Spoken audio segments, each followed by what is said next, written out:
Welcome to the Rural Revival Podcast. I'm your host, Dana Larson. Today we're talking with Nevada Miller of Nevada Watt brand in Frenchglen, Oregon. Nevada creates eclectic silver jewelry that incorporates traditional Western design with cultural elements, all on her ranch in Oregon. She's talking with us today about what it was like growing up in an artistic, entrepreneurial family, how she developed her own style, why she shares her craft with others, and how she balances her work with ranch life. She also shares some encouragement for other makers who are living in remote, rural areas. So here we go with Nevada Miller.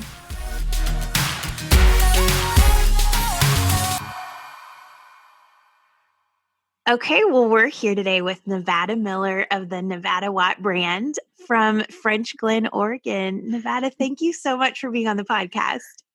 Thank you for having me. I'm so excited. Me too. Tell us a little bit about you. Are you born and raised in Oregon? No, actually. So I was actually born and raised in Central California. Kalinga is the name of the town. So it's pretty much halfway between LA and San Francisco. And then I went to school in Bozeman, Montana, and that's where I met my husband, Levi. And then I moved down to Frenchglen, Oregon, who we Googled it again this morning. Google says there's 12 people, but there's actually only 6 full-time residents. And then there's a couple people that come in every once in a while. So yeah, it's actually even smaller than what Google says. 12 is kind of relative. Yeah. It's very, rounding very up. Small. Yeah. Maybe you couldn't put 6 people on Google. I don't know if they would even recognize it. I don't know. Would you say that you grew up in an artistic family? Yes, definitely. So my dad was a saddle maker, or is a saddle maker and a bit and spur maker. My mom and dad, we've had a home business all of my life. So grown up around it, but I never started doing any kind of silver work or making anything till I was a junior in high school. And then I did a little bit in college and then did it full time for 2 years before we got married. And then now as much as time allows. So definitely grew up in an artistic family. My dad is, I would consider, a Renaissance man. He does all kinds of things. He went through a fruit carving stage. I mean, my God, like pretty much anything that you can make artistic, he'll do. So definitely a artistic family. That's great. So was silversmithing something you always wanted to get into? You know, to be honest, I wouldn't say so.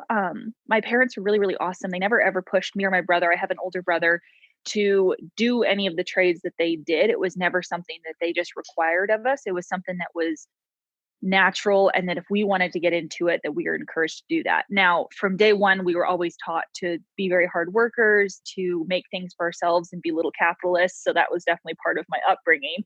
I just remember one day in high school, I was like, okay, I do want to try this. So I want to start engraving. And then from there, it just kind of grew and I got way more into it. And yeah, I wouldn't say that I always wanted to do it. And in college, I did nothing that went with artists. I had actually an exercise science major and a minor in business. So nothing artistic at all. And then I decided that I didn't want to be a physical therapist after college and live in rural America and become a silversmith. So yeah. Sounds pretty good. Yeah. How would you describe your style? Ooh, I think it's kind of changed over the years. So when I first started doing any kind of silver work and jewelry, I was actually making a little bit more horse gear, so conchos and stuff like that, more than I was jewelry. And I've kind of morphed into making more and more jewelry as the years have gone. I will say, I think in the last couple years, I've tried to make things that are a little bit more functional, just so something that I can wear in my daily life. So we live and work on a ranch. I live in the middle of nowhere and no one ever usually sees me. So if I can't wear it and get joy from wearing it when no one else sees it, it's kind of no point to me. So a lot of my stuff is something you can wear while you're working. You can wear while just doing life. I do make some pieces that are a little bit off the wall that I really enjoy. I would say it's moved from a little bit more eclectic to a little bit more functional while being Western and drawing influence from a bunch of different cultures. So still eclectic, but a little bit more functional, I would say. Yeah. Have you had some good mentors along the way? Oh, definitely. So I credit pretty much everything I know to my father. I have taken classes from quite a few different people, but I would definitely say that my dad was my biggest influence on how I make things. He's always pushed the boundaries on style and ways of doing things, and always never being afraid to try something new. So I would say that my dad's my biggest mentor for sure. And then just been really blessed to have some people in my life that would share a lot of knowledge with me. And we grew up in a age that everyone was really willing to share. And that wasn't the case even 20 years ago. So we're really lucky right now. Yeah, wow. So once you decided to pursue silversmithing, how did you learn the trade? I mean, was it just through your dad? Did you study other people? Um, and then, how did you get the word out once you're like, I Right. have things to sell? So I think, I mean, I was definitely had a step ahead just because of my family and who they are in the Western industry. So I kind of had a bit of a name when I first started, which helped definitely sell things. So I was really blessed in that, and always just making stuff from early on, not necessarily so just being around the family business that helped people know who I was. So definitely my dad was, the biggest person that helped me, but he also hates making jewelry. So when I started making more jewelry, it was more just kind of learned by trial and error. Um, I've never actually taken any classes from anyone that's a classic jeweler, I would say. So there are a lot of things that I do are actually more geared toward how like the Western industry does it, and not as much how like classic jewelers do something. And then, yeah, I think it really helped me. So my big thing was after I graduated college, I wanted to move to Frenchglen, Oregon. And before we got married, live by myself and work on my business for 2 years. It just so happened to be 2 years before Levi asked me to marry him. But that was really important to me, just to try to get my foothold doing business in the middle of nowhere, because it is quite a lot different. So it's not as dependable on trade shows and things like that as it is on social media, to be honest. So yeah, I just started making things, posting on social media, got a website up and running. And from there, it's kind of just naturally grown. And I do a few trade shows every year, but that isn't the main thing. I honestly would say social media is for where I live. So yeah. Perfect. So in addition to trade shows, you also started the Fusion Silver Show. Yeah, for sure. So the Fusion Silver Show was, how many years did I do it? 3 years? Believe 3 years. So that was actually part of a event called the Brannaman Pro-Am Roping that was held in Southern California. And during that event, there was like this kind of weird little building that we wanted to do something in. And I've always loved promoting other silversmiths and trying to get their word out about other people and other makers. And so the first year, what did we do? Head stalls. Man, this is a long time ago. I got to think back. So the whole premise of Fusion Silver Show was creativity within constraints. And so I wanted to host a show that had a constraint that everyone had to make a functional head stall, and then they could go wild within that.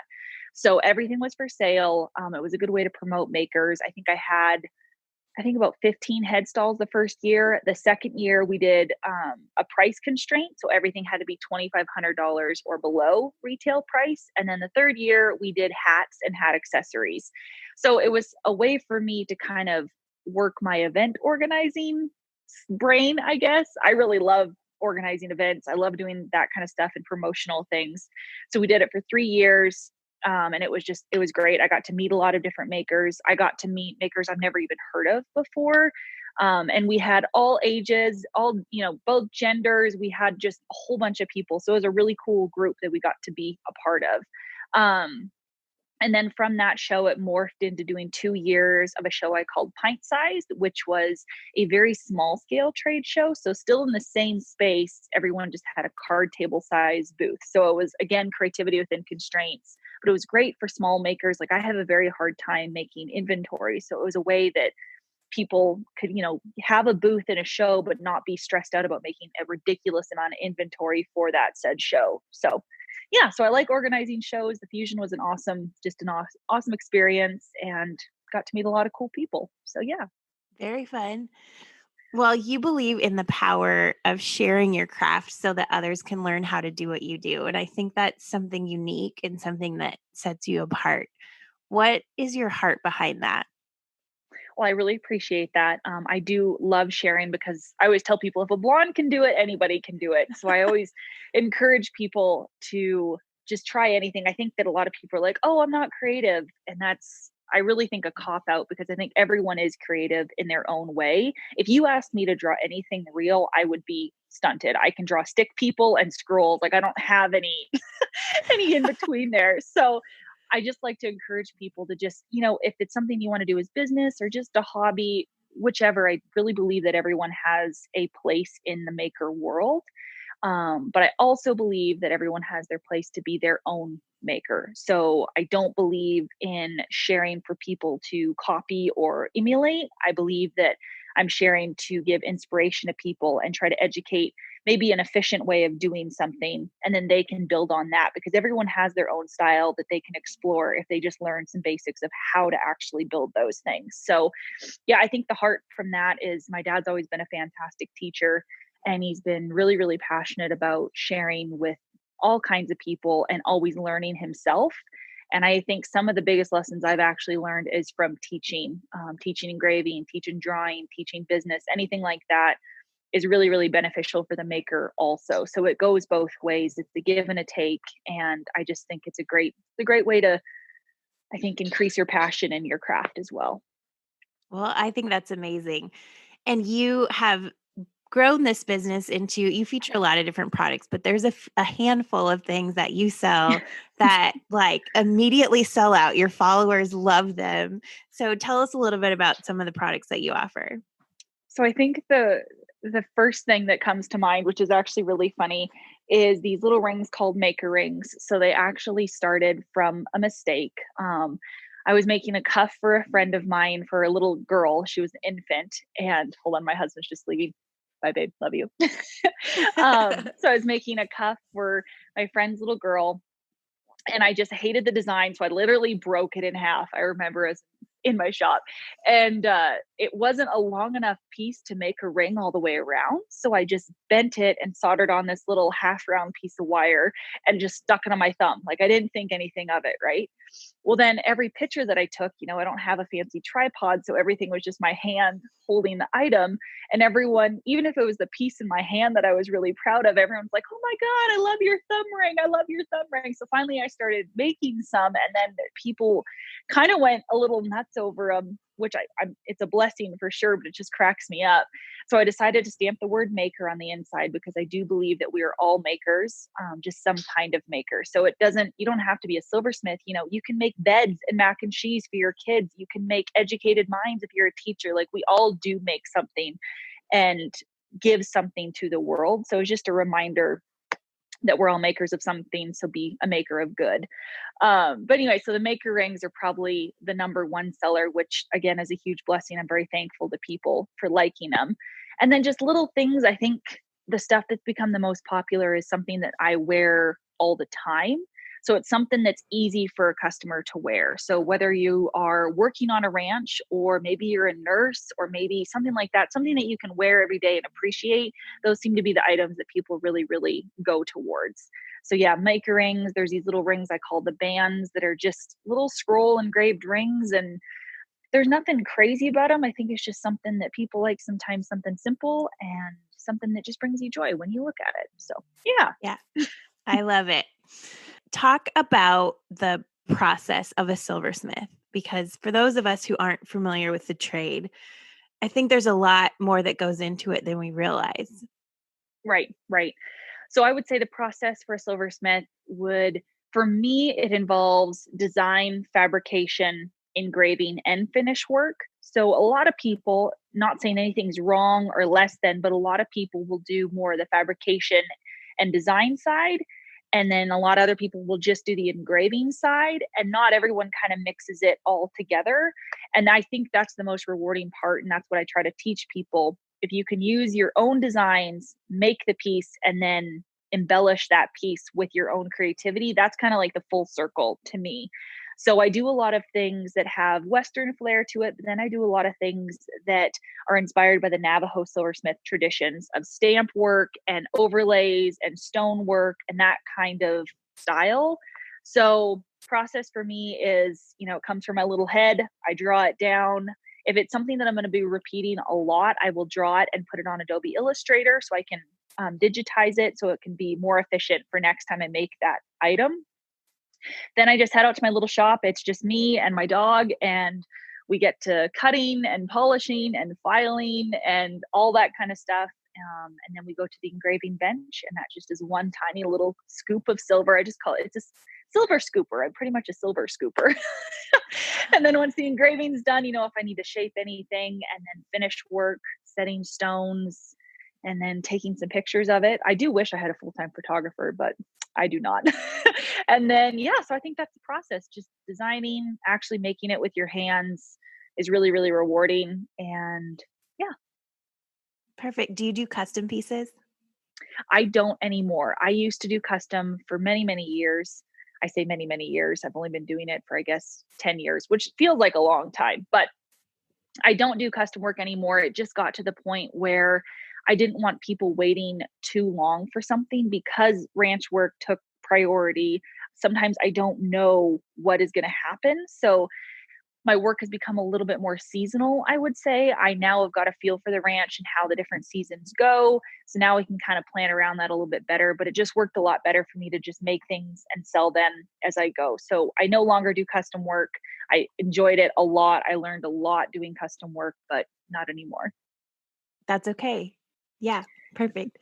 What advice would you have for entrepreneurs? Because I think it's cool that you were raised in a very entrepreneurial minded family, and Yeah. then you get to do that too, both you and your husband. So, what advice would you have for entrepreneurs who have ideas of things they might want to do, or who maybe this is more of like a side gig that's part of this bigger thing that they're doing in their life?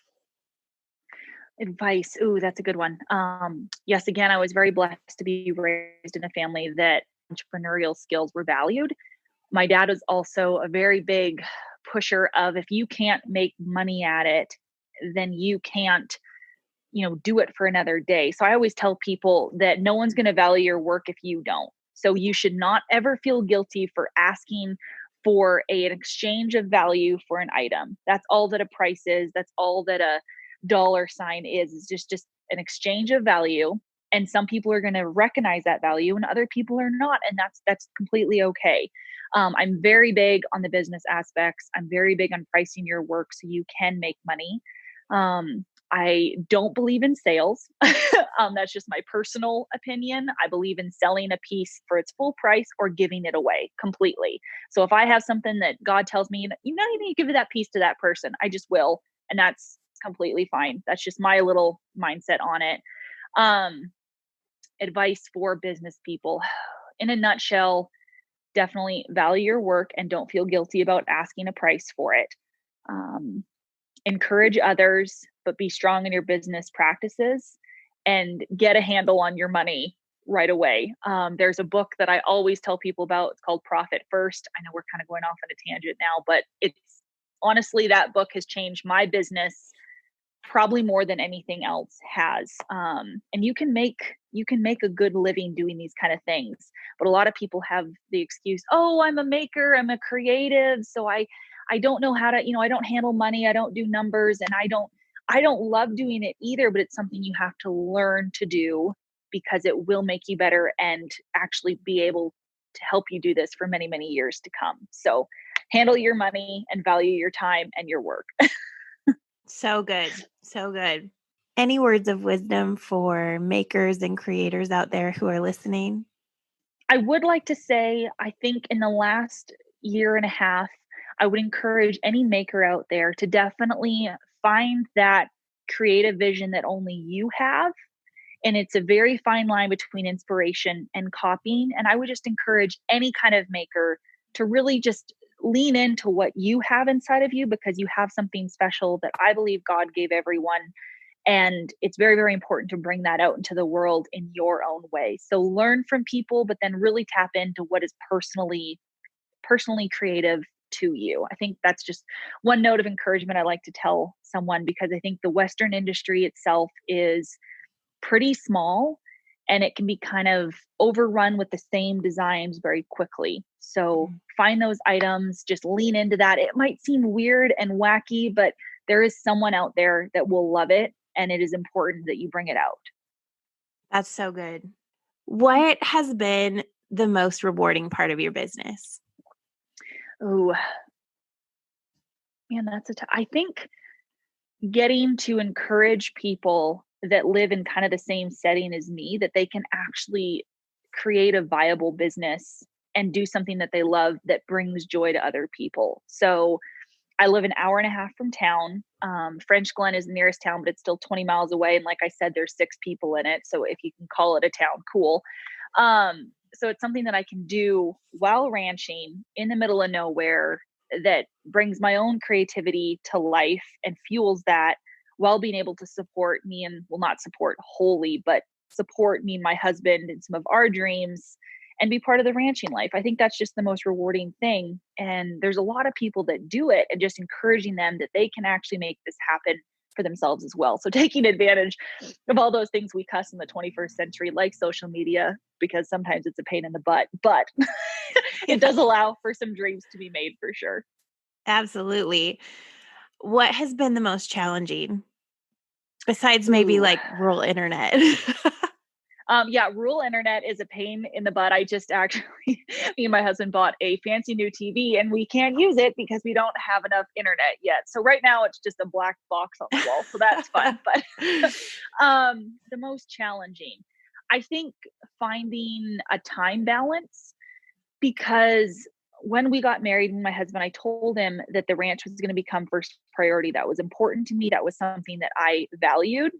And so trying to find times, to go out and help him, and then also make that time to be in my shop. So I think that efficiency and time balance have been the most challenging. I get, to be honest, more done now than I ever did when I was doing it full time by myself, unmarried in Frenchglen. And I think that just comes, with learning how to be more efficient, because I might only have 2 hours in the shop right now. So I've got to get these certain things done right now. Like, I don't get to procrastinate as much as I used to. I'm not saying I'm perfect. I still procrastinate. I'm a human, but I think, yeah, efficiency and time balance, that's the biggest one. Yeah. Tell us about Frenchglen and what inspired your move there. Well, my husband, definitely. I'd never heard of Frenchglen before. It's really funny. It is famous for bird watching, which is super nerdy, but pretty much all middle-aged bird watchers come to Frenchglen. So yeah, it's a very, very tiny town in southeastern Oregon. It was actually founded by a cattle baron from Northern California, who the guy that ran his cows came over, and his name was Peter French. And the guy that owned the cows was named Hugh Glenn. So Frenchglen, that's where it came from. But they built like a hotel back in 1918 that is still there, still operating. And that was for cattle buyers. When they would come to Frenchglen to buy cows from Hugh Glenn, they would stay in this hotel. So it is, like I said, still in operation, which is pretty cool. And I actually worked at the hotel for one summer, a few summers back. So yeah, middle of nowhere. We live at the base of the Steens Mountains, which are absolutely gorgeous. I like to run as well, so I run in the Steens all the time. And yeah, it's really funny. You wouldn't think that there'd be that many people out here, but honestly, especially during quarantine, oh my God, there's so many people. Grant, it's relative, right? It's not like I live in downtown San Francisco, but for us, it was a lot of people. So lots of sagebrush, high desert, very, very dry. A few junipers in the hills, and it's cattle country. It's just big ranching country. It's wide open. And yeah, that's what Frenchglen's like. Sounds pretty all right. What excites you most about the future of rural America? Oh, that's a good question. I think that there's definitely a resurgence of makers, of people that grow their own food, of people that appreciate the Western lifestyle.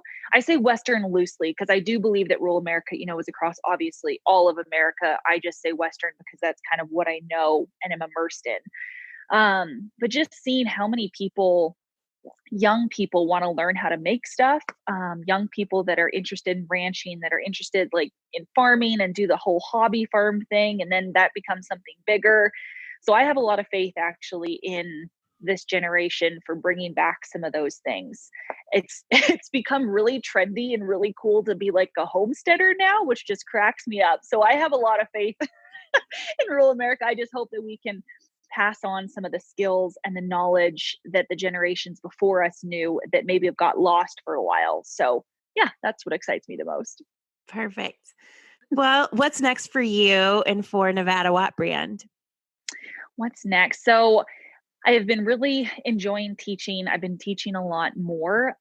This year, everything kind of shut down and stopped. However, I am looking towards some different ways to bring virtual teaching and classes to people online. So that's definitely coming next. And then I would just say I'm just still going to be keeping building stuff. Next year, my plan is I want to run a 100-miler race, which doesn't really have anything to do with silversmithing. However, after that, I would like to probably start a family. So probably it's going to be more silver work classes. And then me and Levi are hopefully going to be starting a family. So I guess motherhood, which is a huge thing. Wow. Yeah. Exciting. Still a while away, but yeah, I think just keep making stuff. And one of my big projects I would like to get made before Christmas this year is a Phases of the Moon concho belt, something I've wanted to do for a long time. So stay tuned if you like Phases of the Moon and you like concho belts. So there you go. Perfect. Do you have a release date set yet? Oh, no, as soon as I get it made. Okay. All right. No pressure. Yeah. I would like to have it done before Christmas. And yeah, so we'll see how that goes. Okay. Well, how do we follow along with you and everything you have going on? So Instagram is definitely the best way. I post anything new on Instagram. I do a lot on stories, all that kind of stuff. I do share to Facebook, but I am not active on Facebook at all. So if you ever message me or even message me on Instagram, that's not the best way to get a hold of me. Just send me an email. That's all on my website. You can find my email and all that kind of stuff. But Instagram is the most active platform. And yeah, then I just have a website, nevadawatt.com. And that's pretty much it, because I always tell people, if you find me out here in Frenchglen, you're more than welcome to come see me, but no one ever wants to come out this far. So Instagram's the best. Okay, perfect. Well, thank you so much for being on the podcast, Nevada. This has been great. I've been a longtime admirer of your work. So it's great to finally get to chat with you. Well, thank you so much for having me. I really, really enjoyed it. And if anyone has any questions, please feel free to email me. That information's on my website. And yeah, if there's anything else out there that people just need inspiration in rural America, I have no problem giving advice. So please just send me an email and we'll do this journey together. Perfect. And I am just going to give a little plug for your email list, because you do send out emails teaching people how to do what you do. And I think that's great. So we'll link to that in the show notes as well. Perfect. Thank you. Thank you, Dana. Well, I love how Nevada wants to see other makers succeed and how she champions others to find their own place in the maker world. Be sure to hit up the show notes where you can check out Nevada's work and sign up for her Maker's Mail, where she shares about everything from how to price your work to the everyday tools she uses. I trust that you're super inspired from today's episode and probably have a handful of people you know would love to hear it. So go ahead and text them the link and leave us a kind review while you're at it, so we can keep spreading the Rural Revival message far and wide. And stay tuned in with us on Instagram and Facebook at Rural Revival Co. to keep updated on this podcast and all things Rural Revival related. And we'll catch you next time on the Rural Revival podcast. Have a great day, everybody.